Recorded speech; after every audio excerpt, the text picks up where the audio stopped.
Assalamualaikum warahmatullahi wabarakatuh. Di sini saya akan mempresentasikan hasil kerja kelompok dari kelompok 1 dengan mata kuliah Pengelolaan Pendidikan dan tema kelompok Konsep Pengelolaan Pendidikan. Adapun dosen pengampu yaitu Ibu Dr. Cucun Sunaingsi, SPD MPD.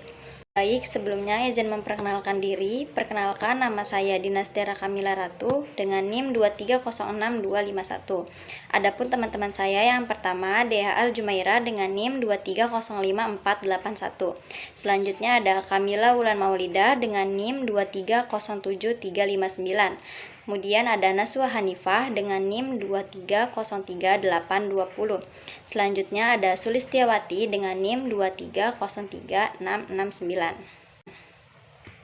Kemudian berikut adalah materi-materi yang akan disampaikan pada presentasi kelompok 1.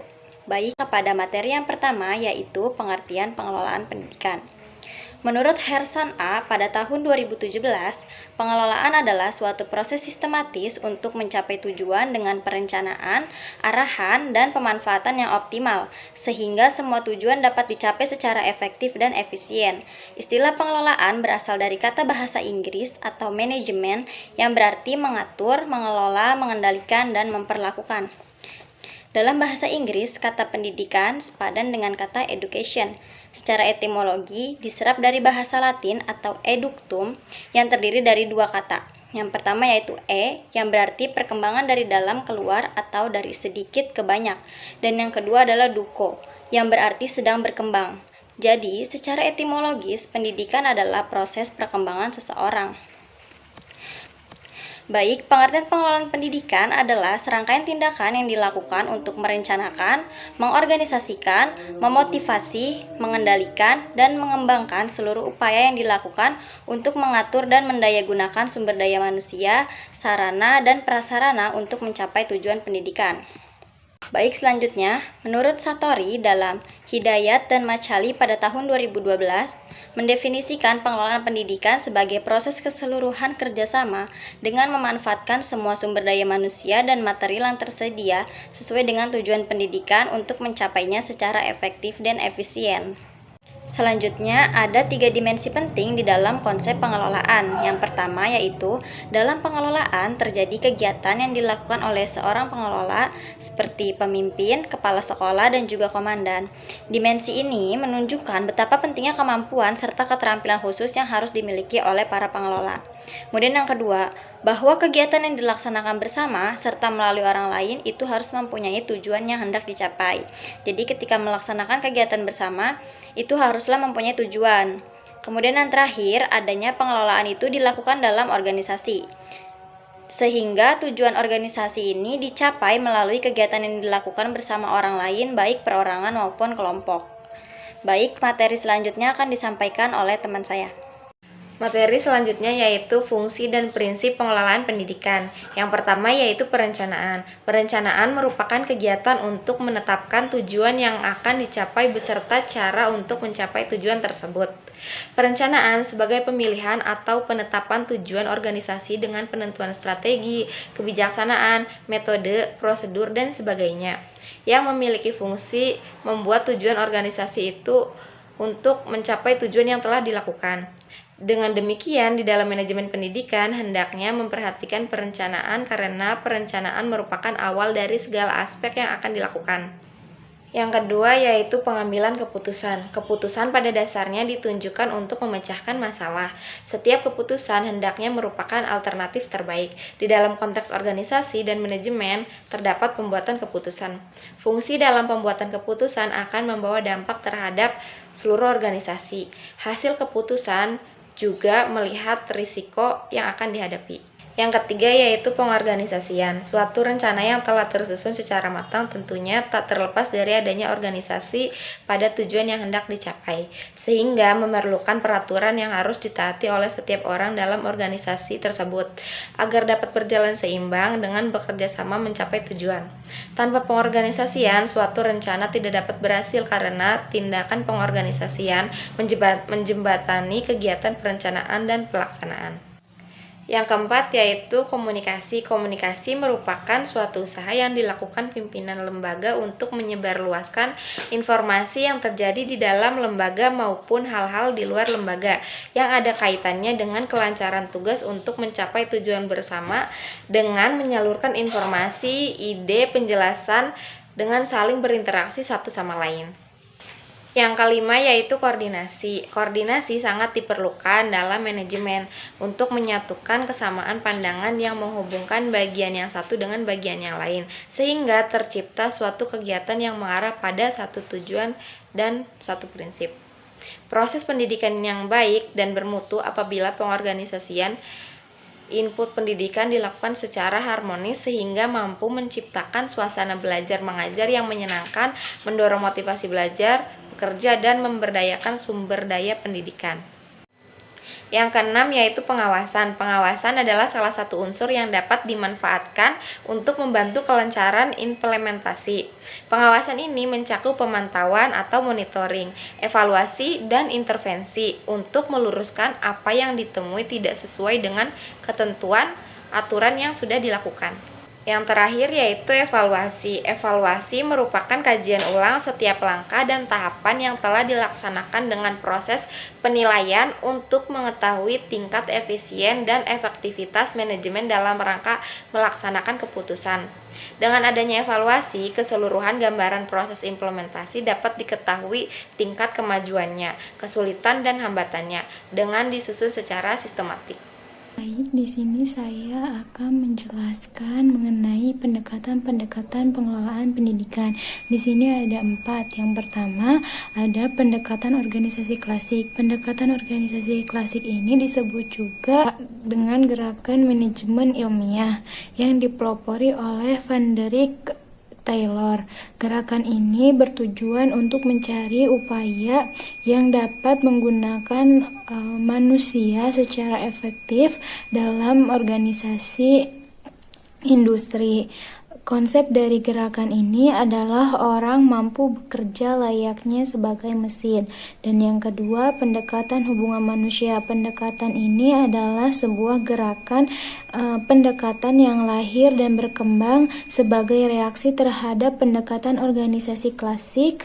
Pendekatan ini dipelopori oleh Mary Parker Follett pada tahun 1868 hingga 1933 yang mempercayai bahwa masalah yang mendasar dari semua organisasi adalah mengembangkan dan mempertahankan hubungan yang dinamis dan harmonis. Lanjut, yang ketiga ada pendekatan pelaku. Pendekatan pelaku dalam administrasi adalah menggabungkan antara hubungan sosial dengan struktur formal dan menambahkannya dengan proposisi yang diambil dari psikologi, sosiologi, ilmu politik, dan juga ekonomi. Pendekatan perilaku ini dipelopori oleh Chester E. Barnard yang menyimpulkan bahwa kontribusi kerjanya berkenaan dengan konsep struktur. Dan yang terakhir, keempat, ada pendekatan pembelajaran. Pendekatan ini berdasarkan pada suatu tanggapan bahwa dalam suatu perencanaan dan pelaksanaan akan mencegah munculnya tingkah laku peserta didik dan memecahkan masalah yang apabila tidak dapat dipecahkan. Pendekatan ini juga menganjurkan tingkah laku guru dalam mengajar untuk mencegah dan menghentikan tingkah laku peserta didik yang kurang baik. Peranan guru juga ada merancang sebuah perencanaan dan pengimplementasian pelajaran yang baik. Mungkin cukup dari saya. Materi selanjutnya akan dibahas oleh rekan saya. Terima kasih. Baik, di sini saya akan menjelaskan manajemen pendidikan. Secara etimologis, manajemen berasal dari kata bahasa Inggris yaitu manajemen.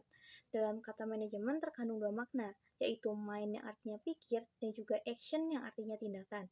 Manajemen pendidikan sendiri dapat diartikan sebagai proses penentuan tujuan atau sasaran yang hendak dicapai dengan menetapkan jalan serta menetapkan sumber yang dipergunakan untuk mencapai tujuan seefisien dan seefektif mungkin.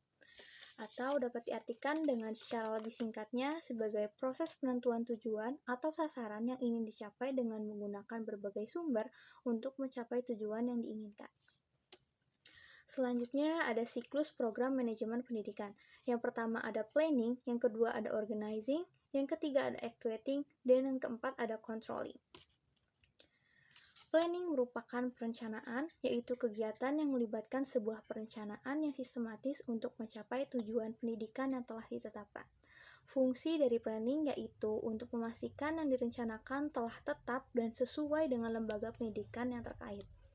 Salah satu contohnya adalah menetapkan kurikulum, terus menetapkan sumber daya yang diperlukan, dan juga perencanaan kegiatan belajar mengajar. Selanjutnya ada organizing. Organizing atau pengorganisasian merupakan hal yang melibatkan kegiatan efektif dari struktur organisasi lembaga pendidikan. Fungsi dari organizing yakni untuk menciptakan hubungan yang baik dan aktif dalam mencapai tujuan yang telah disepakati. Salah satu contoh dari organizing adalah menyusun struktur organisasi, mendistribusikan tugas, lalu mengatur sumber daya untuk mendukung proses pendidikan. Selanjutnya ada actuating atau penggerakan, atau bisa disebut juga sebagai pelaksanaan, yaitu kegiatan yang melibatkan pelaksanaan yang telah direncanakan. Fungsi dari actuating adalah untuk menilai tanggung jawab dari masing-masing individu beserta program yang direncanakan sampai mencapai tujuan yang telah ditentukan. Salah satu contohnya adalah mengimplementasikan kurikulum, lalu pengelolaan kelas, dan juga penyelenggaraan ekstrakurikuler. Yang terakhir ada controlling atau pengawasan, yaitu kegiatan yang melibatkan pengawasan yang cermat terhadap pelaksanaan kegiatan pendidikan. Fungsi dari controlling adalah untuk menilai dan memastikan hasil pelaksanaan selamat dari kegagalan, mengukur ketercapaian program yang telah dilaksanakan, dan meninjau kembali program-program yang belum berjalan dengan lancar atau masih banyak kekurangannya. Salah satu contohnya yaitu mengevaluasi hasil belajar, lalu evaluasi kinerja guru, dan membuat perbaikan berdasarkan program-program yang berjalan kurang baik. Mungkin sekian dari saya, selanjutnya akan disampaikan oleh rekan saya. Terima kasih. Baik, di sini saya akan menjelaskan tentang perkembangan pemikiran manajemen pendidikan. Istilah manajemen tidak hanya digunakan dalam ilmu ekonomi dan bisnis semata, namun sudah merambah pada dunia pendidikan. Dalam perkembangannya, suatu pendidikan mesti tertata dan terstruktur. Dalam pelaksanaannya, seperti yang disampaikan oleh Alan Abramowitz 2001, beliau mengklasifikasikan perkembangan pemikiran manajemen ke dalam 6 kategori. Yang pertama yaitu aliran manajemen klasikal, yaitu classical scientific theory. Aliran ini muncul akibat kebutuhan untuk meningkatkan sumber daya manusia yang produktif. Dengan kata lain, manusia menempuh pendidikan untuk terampil kerja tertentu sesuai perintah penguasa atau supervisor. Teori ini bisa kita kaitkan dengan teori manajemen ilmiah dari Frederick Taylor yang fokus pada efisiensi dan produktivitas melalui standar kerja dan pengawasan ketat. Lalu, yang kedua yaitu aliran administrasi klasikal, classical management theory. Aliran ini berfokus pada prinsip manajemen daripada mencari cara usaha baru. Aliran ini menekankan pentingnya pembagian kerja yang jelas, aturan dan prosedur kerja yang jelas yang membantu menciptakan sistem administrasi yang lebih teratur dan efisien dalam pendidikan. Lalu yang ketiga yaitu adalah aliran manajemen perilaku, yaitu behavioral management theory. Aliran ini muncul dari kurangnya aliran klasik yang beradaptasi dengan perubahan perilaku manusia dari hasil pendidikan untuk hidup. Aliran ini memberikan suatu pemikiran bahwa suatu keberhasilan pendidikan mampu memberikan minat untuk menempuh pendidikan, memiliki motivasi hidup yang tinggi, dan mampu menghadapi dinamika kehidupan yang terjadi. Lalu, yang keempat yaitu aliran manajemen kontingensi atau contingency management theory. Aliran manajemen kontingensi ini berkembang sesuai dengan penguasa atau manajer yang memanajemen lingkupannya dengan melakukan pendekatan sesuai situasinya. Aliran manajemen kontingensi tergantung dengan penguasa atau manajer yang memanajemen lingkupannya, menekankan bahwa tidak ada satu cara terbaik untuk mengelola organisasi. pendekatan manajemen harus disesuaikan dengan situasi dan kondisi spesifik yang dihadapi. Lalu yang keempat yaitu aliran administrasi kuantitatif. Dalam aliran administrasi kuantitatif sendiri ini terbagi menjadi 3. Yang pertama yaitu aliran manajemen sains. Aliran manajemen sains menekankan bahwa pendidikan lebih menekankan pada kekuatan perkembangan sains dalam bentuk proyeksi dari hasil penelitian yang bersifat objektif. Lalu yang kedua yaitu manajemen operasi. Manajemen operasi ditujukan untuk mencari dan menggunakan metode efektif untuk meningkatkan produktivitas dengan hasil yang maksimal dalam memenuhi kebutuhan manusia dalam bidang barang dan jasa. Lalu yang ketiga yaitu sistem operasi manajemen. Sistem operasi manajemen ini menekankan bahwa informasi menjadi organ vital dalam perkembangan dunia, terutama pendidikan. Sumber informasi dari masa lalu, kini, dan masa depan dapat diolah menjadi bahan pendidikan yang bermanfaat. Lalu yang ketiga ada aliran manajemen kualitas, quality management theory.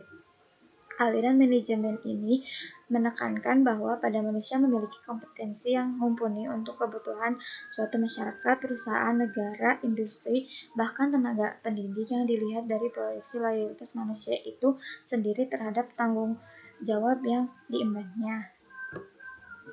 Manajemen pendidikan selain memiliki 6 kategori yang tadi saya jelaskan tadi, perkembangan pemikiran manajemen juga mempunyai beberapa teori. Yang pertama yaitu teori manajemen ilmiah. Teori manajemen ilmiah ini menekankan manajemen pendidikan mulai mengadopsi prinsip-prinsip efisiensi dan produktivitas. Teori ini menekankan pentingnya standar kerja, pengukuran kerja, dan penggunaan metode ilmiah untuk meningkatkan efektivitas operasional. Lalu yang kedua yaitu ada teori manajemen organisasi. Teori manajemen organisasi mengutamakan keseluruhan organisasi. Dalam teori manajemen organisasi ada 14 prinsip yang menurutnya dapat diajarkan di sekolah, universitas, dan secara universal yang dapat diikuti oleh para manajer dewasa. Yang pertama itu ada pembagian kerja, wewenang, disiplin, kesatuan, komando, kesatuan arah, mendahulukan kepentingan umum di atas kepentingan individu, remunerisasi, sentralisasi, rantai skalar, tertib, keadilan, stabilitas masa kerja pegawai, inisiatif, dan esprit de corps. Ketiga yaitu ada aliran perilaku atau behavioral. Aliran perilaku ini fokus pada aspek psikologis dan sosial dari pekerja. Aliran ini menekankan pentingnya kepuasan kerja dan kebutuhan manusia dalam meningkatkan produktivitas. Lalu yang keempat ada pendekatan sistem. Pendekatan sistem dalam manajemen pendidikan adalah melihat institusi pendidikan sebagai suatu sistem yang terdiri dari berbagai komponen yang saling berinteraksi untuk mencapai tujuan pendidikan. Pendekatan ini menekankan pentingnya sinergi dan koordinasi antar bagian dalam organisasi. Semua komponen seperti kurikulum, tenaga, pengajar, fasilitas, dan manajemen harus bekerja secara tanggung jawab. Lalu yang terakhir ada pendekatan kontingensi atau pendekatan situasional. Pendekatan ini menekankan pada situasi atau apapun kondisi tertentu yang sedang dihadapi dapat menggunakan metode manajemen ilmiah. Setiap aliran dalam manajemen pendidikan membutuhkan teori lain untuk melengkapi kekurangan yang terjadi.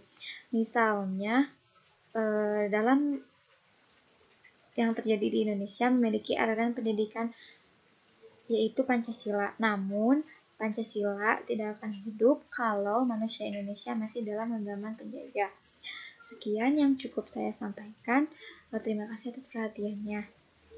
Baik, terima kasih. Cukup sekian presentasi dari kelompok 1. Jika ada pertanyaan, silahkan raise-kan teman-teman semua. Baik, alhamdulillah teman-teman semua kita sudah memasuki bab penutup kita yaitu kesimpulan. Di sini saya akan memaparkan kesimpulan hasil dari presentasi kami tentang konsep pengelolaan pendidikan. Pengelolaan pendidikan adalah proses yang melibatkan perencanaan, perorganisasian, pelaksanaan, dan pengawas terhadap segala aktivitas pendidikan di suatu lembaga atau suatu pendidikan. Pengelolaan pendidikan memiliki fungsi dan prinsip yaitu perencanaan, pengambilan keputusan, perorganisasian, komunikasi, koordinasi, pengawasan, dan evaluasi. Pendekatan pengelolaan pendidikan yaitu pendekatan organisasi, pendekatan hubungan manusia, pendekatan perilaku, dan pendekatan pembelajaran.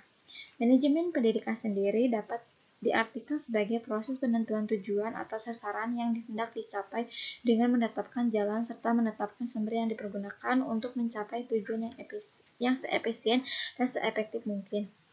Siklus proses manajemen pendidikan yaitu planning, organizing, controlling, dan executing. Perkembangan pemikiran manajemen pendidikan dikategorikan menjadi 6, yaitu aliran manajemen klasikal, aliran administrasi klasikal, aliran manajemen perilaku, aliran manajemen kontingensi, aliran manajemen kuantitatif, dan aliran manajemen kualitas. Selain itu, ada beberapa teori dalam perkembangan pemikiran manajemen pendidikan, yaitu teori manajemen ilmiah, teori manajemen organisasi, aliran perilaku, pendekatan sistem, dan pendekatan kontingensi atau pendekatan konstitusional.